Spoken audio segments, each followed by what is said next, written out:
Today is new chainsaw day at the Mostly Mike show, and I'll be unboxing, reviewing, and testing the Mellif 40-volt chainsaw. This chainsaw is DeWalt compatible and loaded with some other features such as automatic chain oiling. So let's see what's in the box and then test this thing.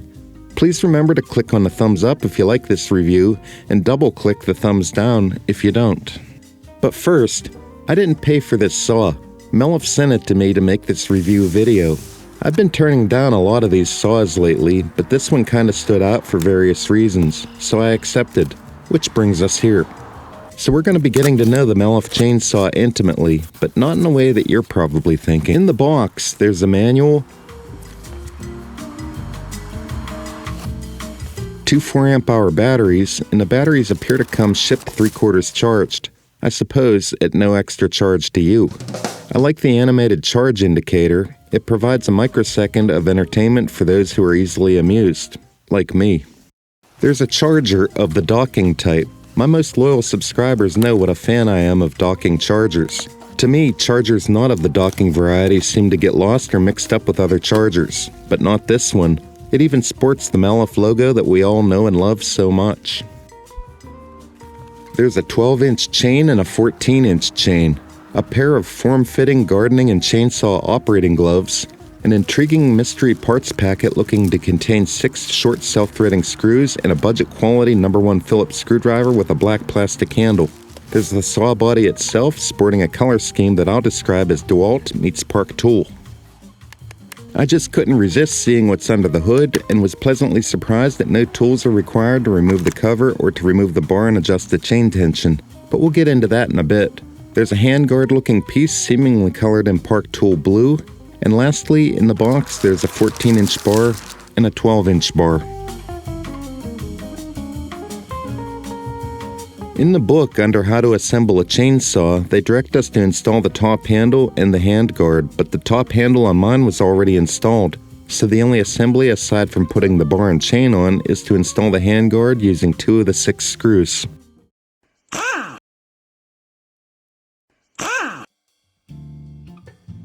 The bar and chain go on like most other bars and chains do by simply taking off the side cover, putting the chain in the groove of the bar, verifying that the teeth are facing the right way, then looping the chain over the drive cog. It pays to make sure that the chain is installed completely into the groove of the bar. The yellow outer knob tensions the chain by way of a small cam under the side cover. The black center knob secures it so it remains tight.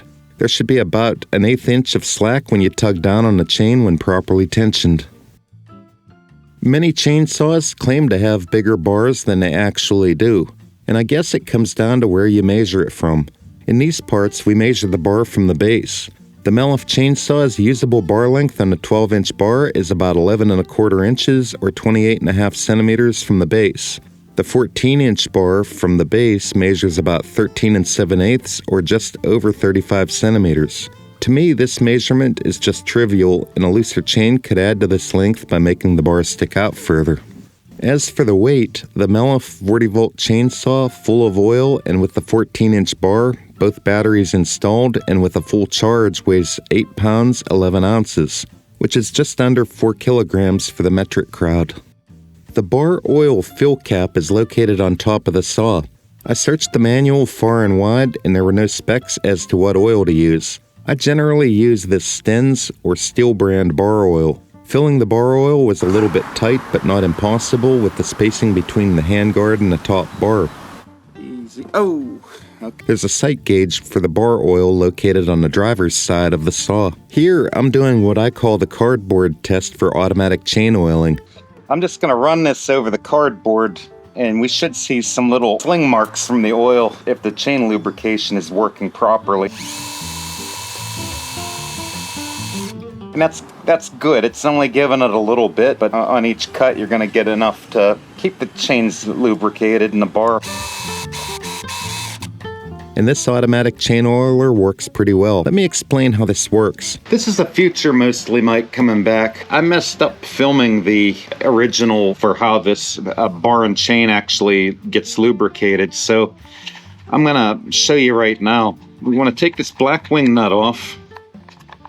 Take the side cover off and See this oval-shaped O-ring? That's where the oil pump pumps the oil out, and that O-ring creates a seal against the bar and the saw body.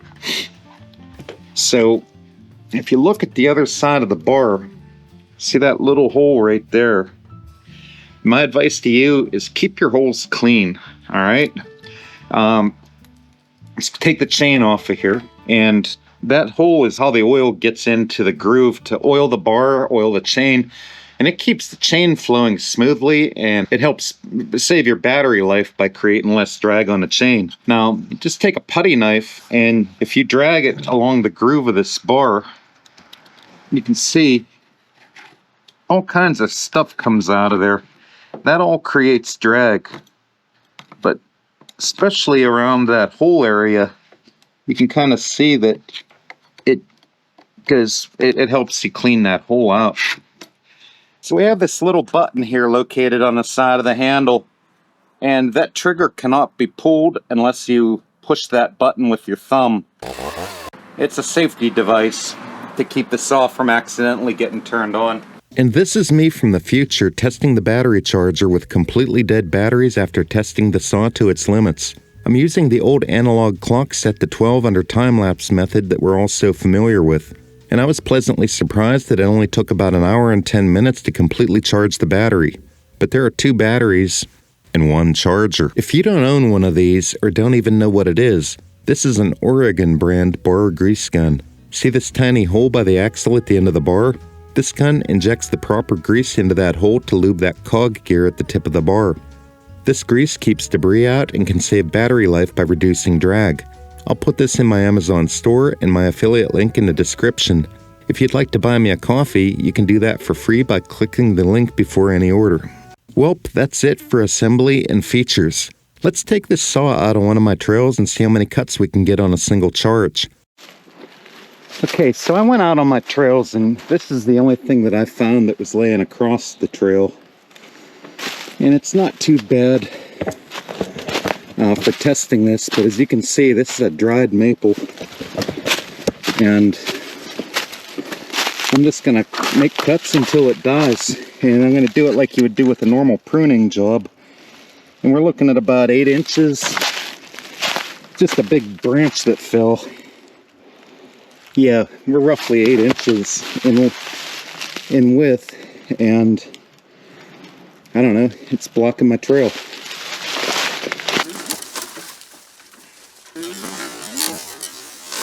So, we're getting into about 4-inch diameter right now, and I'm just cutting like maybe 10-inch foot-long billets. I'll admit that I was really impressed by how torquey this saw felt while doing the limbing of this hard maple.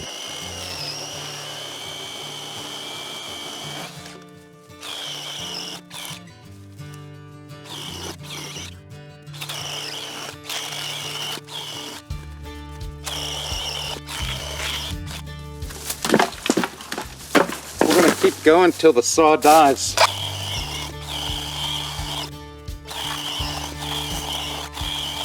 Just making these little wafer cuts. It's about 5 inches right here, and I'm just gonna see, we're gonna run out of wood here pretty soon if this thing holds up. I'm not sure if it will or not.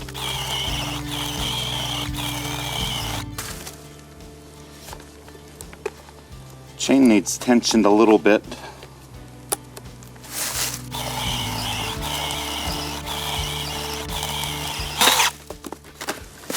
Make sure I'm in frame yet. Oh yeah, we're in frame. Around midpoint of the trunk, the saw was showing no signs of getting tired, so I began to cut shorter pieces out of fear that I would run out of specimen to cut.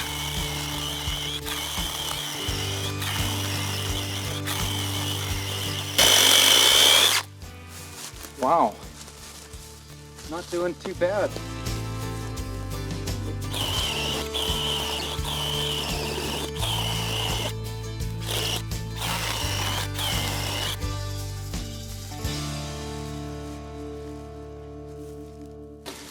Alright, I'm going to make one cut here. That's probably 10 inch right there. One thing I noticed, the chain does come loose, but that's not a huge deal. It's probably this maple. The chain bounces on the hard maple. That's not what I wanted it to do.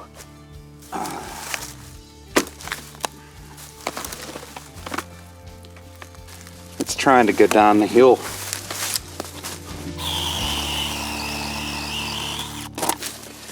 Nice cut.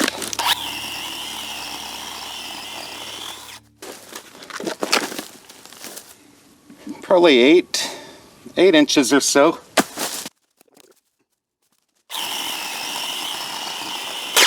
Tell you what, I'm already more than happy with the battery performance.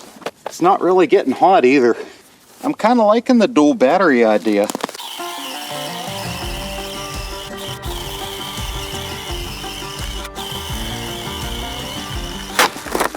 Tell you what, it's starting to get tired now, but we made an impressive amount of cuts. I'll be sure to pan the area and show you how many. I'm going to try to count the bigger cuts, but don't forget we did a lot of limbing here, and you know, I'm pretty happy with it. I mean, if it dies on the next cut, I think I'm going to be pretty happy with the performance of this Mellif 14-inch chainsaw. And don't forget, if we use the DeWalt batteries, it might last a little more cuts, and if we use the 12-inch bar, it's going to be less drag. Might get a few more cuts.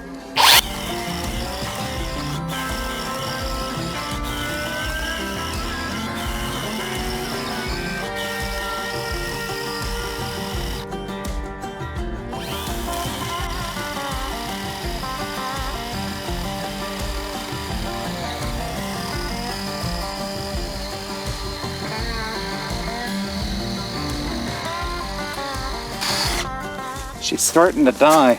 We still might have another cut or two left in it. Nope, we're dead. We are dead. Yeah, I think that flashing light means that we are not doing so well. Let me see what it does out of the saw. Yeah, I don't even know what the 4 bars flashing means. I think it means charge me. But, okay, now, where it died, we are looking at 8-inch, well, 7 3/4, and about 7 inches that way. It's kind of oval. So, we have 1 cut, 2, 3, 4, 5.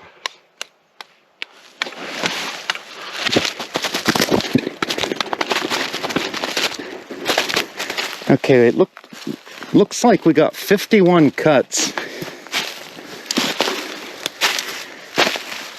in stuff that was at least 4 inches thick. The 7-inch material, 1, 2, 3, 4.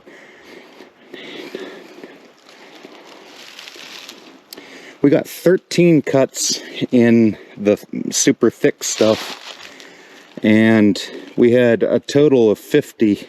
So let's say 37 more cuts on stuff that was at least 4 inches in diameter. Plus we had cut all the limbs off the tree too. I don't think we did too bad there.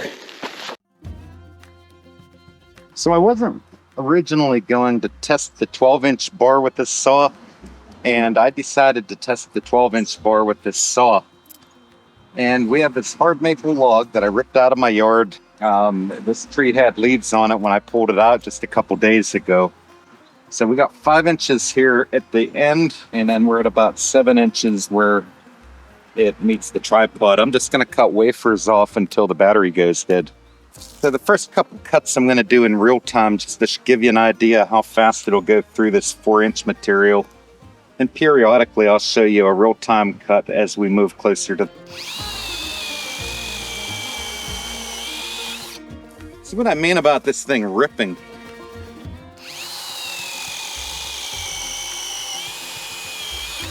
It's just amazing. Now this piece, being that it's by the end, it looks like it does have a little bit of spalting going on, so take that into account.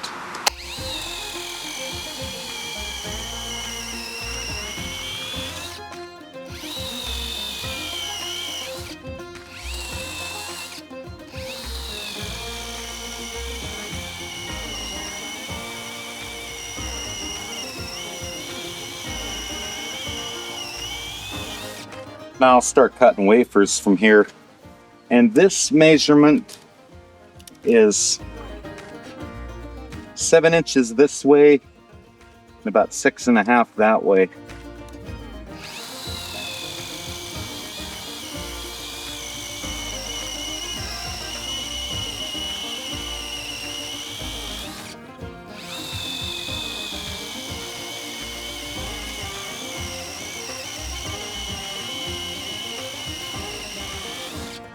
There was a fresh charge on the battery, and I did top off the oil before I did the test.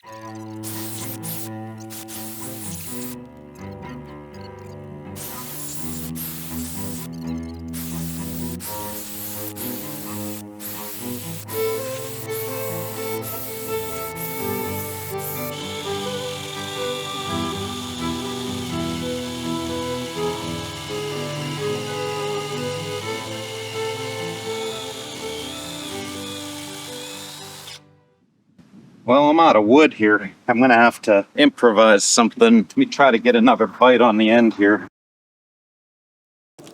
Get a few more out of it. I did not think it would make it that far, to be honest, but it's a good bit of cutting we have here. Nice big old pile of chips here.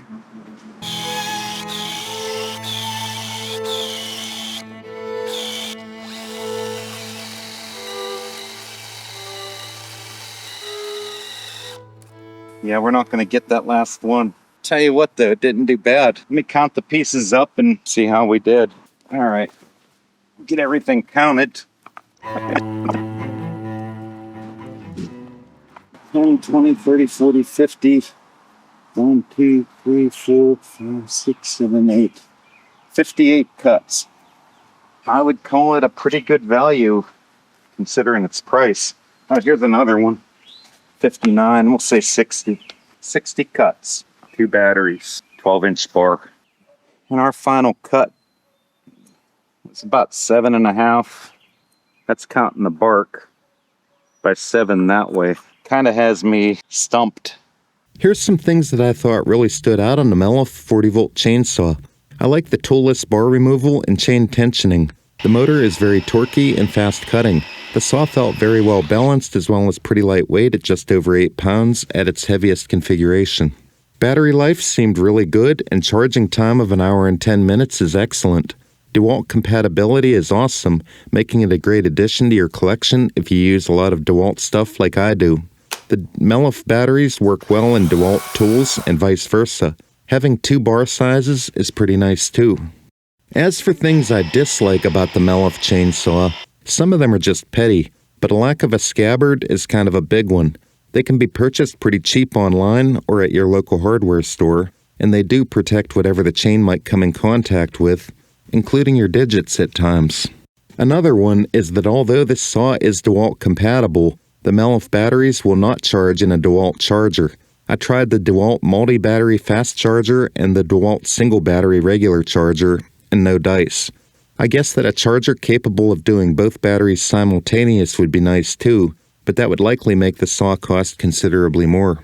In conclusion, I think that the Mellif 40-volt chainsaw is excellent value for the money, and I would highly recommend this saw to anyone needing a quick grab-and-go lightweight saw for small to medium jobs around the yard.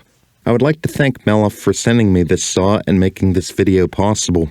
Please check this video's description for possible discount codes and affiliate links which help this channel improve future content with small commissions I earn from any sale. Please like, share, and subscribe if you enjoyed. Thanks for watching, and I'll see you next time.